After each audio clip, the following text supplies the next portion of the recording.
Hello everybody, welcome back to the channel.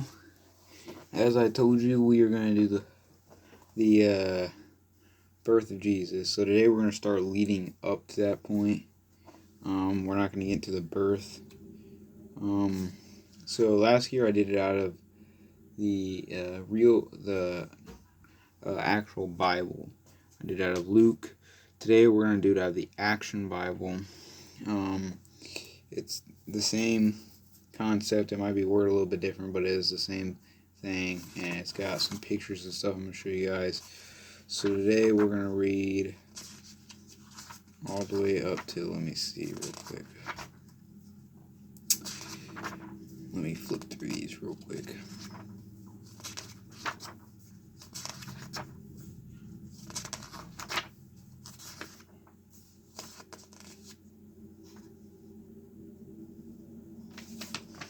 Let me see what this chapter is about really quickly. Alright, so there's 1, 2, 3, 4, 5, 6, 7, 8, 9. There are 9, so if we split that in 3, we can read probably around 3 pages each. So the first one is going to talk, because this is going to talk about the life of Jesus. So let me see if I can get some better light up in here. Let's see if we can turn this thing on real quick. Excuse me guys for just a moment.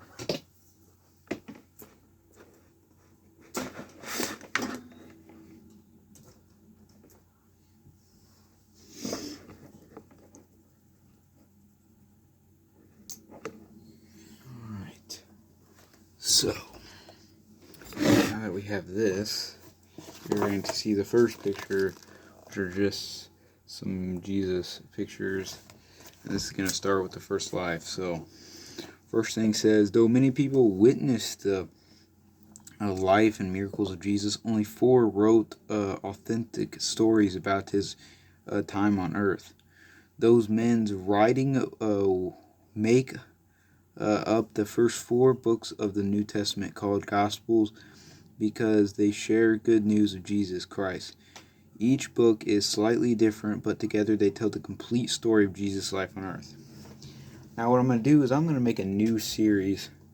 This just come to my attention. So along with reading Job, I'm going to make the life of Jesus a complete series until we finish it. Jesus only lived 33 years, but the man done so much. He left an impact of a man who lived 100 years old.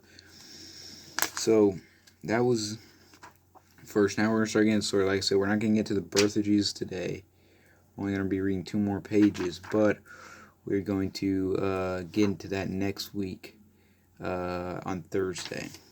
Probably on Tuesday. Okay, when in Rome. Based on the Matthew 5, chapter 5, verse 41 and on. I will show you the pictures before I read. These are the pictures. This is the first set of pictures.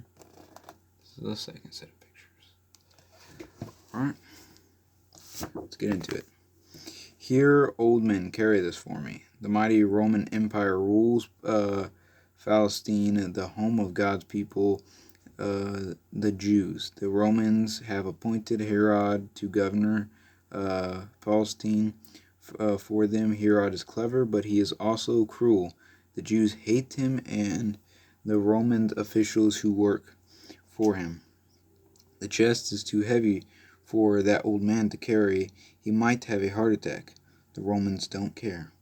So this is explaining things, but there are also little things like in the little pictures down here of people talking and things. Hours later, the old man reaches home. Grandfather, what is the matter? A Roman soldier made him carry a heavy chest to Herod's place. But why? It's the law. A Roman soldier can make a Jew carry his luggage for a mile if he asks. It isn't right, but the Romans don't care.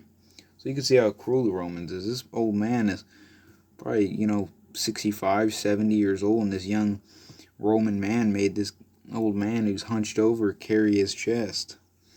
And, that'd be crucial on a man. It shows how, unthoughtful they are.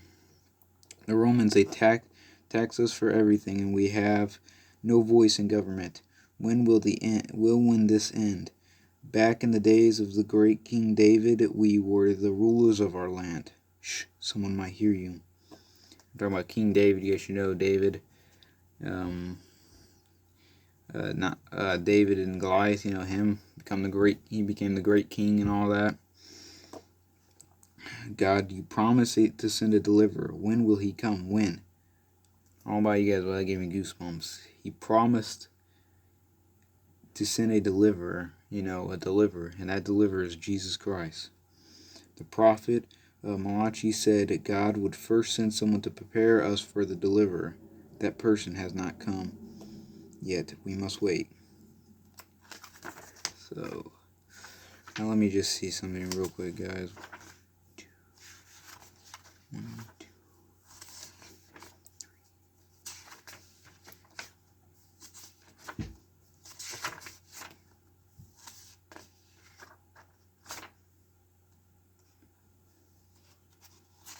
So we'll probably read this page real quick. It says an angel's promise, based on Luke chapter 1, verses 5 through 56. So these are the pictures. So that will be the first page I'm reading, that will be the second page I'm reading, so that way you get a general idea of what I'm talking about.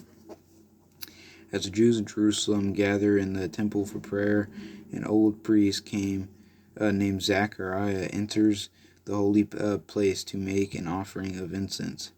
This is the greatest day of my life. After all these years, it's finally my turn to offer incense on God's holy altar.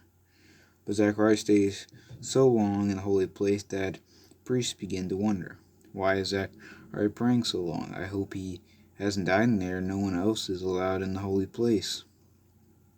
Meanwhile, the fearsome angel Gabriel has appeared to Zechariah in the temple. Do not be afraid.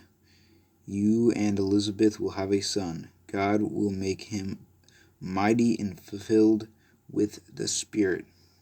His name will be John, and he will prepare the people for God's deliverer.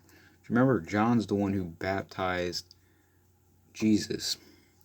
They said before this page, if I can get it turned, the prophet Malachi said that there would first send someone to prepare us for the deliverer. They were going to send John, Jesus' cousin, I believe. Again, he was his cousin. And, Zechariah, he's old, man. I believe they were like 90 or something like that years old. They were really old. And he was the one who ends up, baptizing Jesus and everything. I believe he ends up getting assassinated. I believe he gets his head cut off, though, eventually. And even he says here, but we're too old to have a baby. Because you don't believe, you will not be able to talk until the baby is born. I remember this. So now he cannot say a word until his baby is born. And baby is in the womb for 9 months. So 9 months of not talking. At last, Zacharias come out and faces the people, but he cannot speak. No words come from his mouth. What happened in the holy place of God? And he stands there because he cannot speak. Zachariah, what's wrong? Why don't you speak to me? Zachariah can't tell Elizabeth what happened, so he writes it down, everything the angel told him. Alright, so we read that. 1, 2, 3. That is the birth of Zechariah there. John there. There's the birth of Jesus.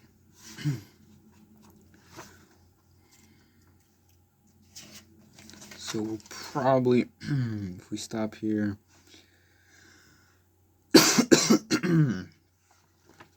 my bad. We're going to finish this part real quick with Zechariah. So this is the first page we're reading, second page we're reading, so you get a general idea of what's going on. This is Mary, by the way, the one on the bottom. Overjoyed by the great news that they will have a baby, Zechariah and Elizabeth get ready for their birth of their son.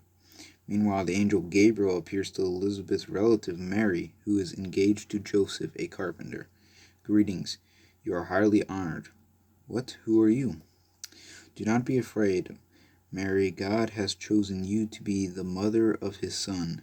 His name will be Jesus, and he will rule a kingdom that will never end.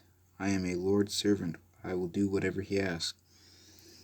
So God just snapped his fingers and basically, gave these women child and, gave them high honor to have these people. If Jesus was never born, we'd never have the opportunity to get saved. We'd still be sacrificing things, or animals and things.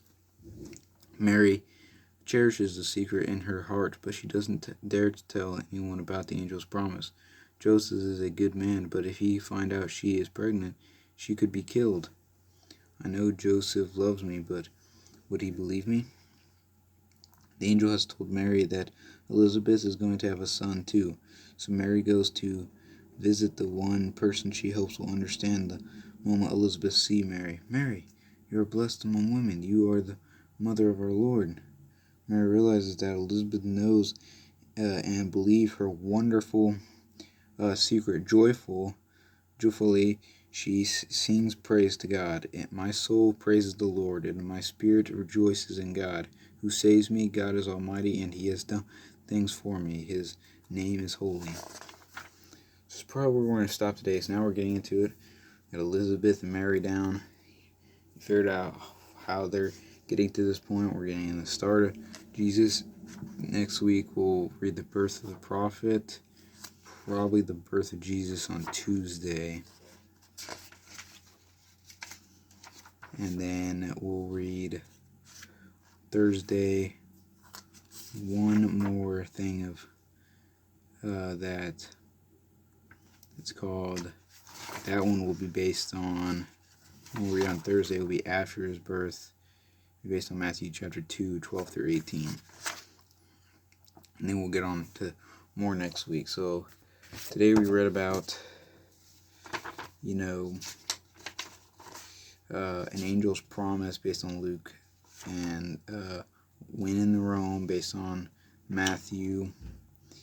So we're getting into stuff, and now next week on Tuesday we're going to get into the actual birth, and on Thursday we're going to get into a little bit of stuff after that, which will end that section of Jesus's birth life, and then the week after that we'll go on. It'll be able to celebrate, Jesus's birth, because that is what Christmas is really about. Christmas, put together. But I hope you guys enjoyed that, and especially doing out of the Action Bible and things. But I hope you have a blessed weekend, and just thank you for joining me here for this. And I'll see you guys next week, and take it easy.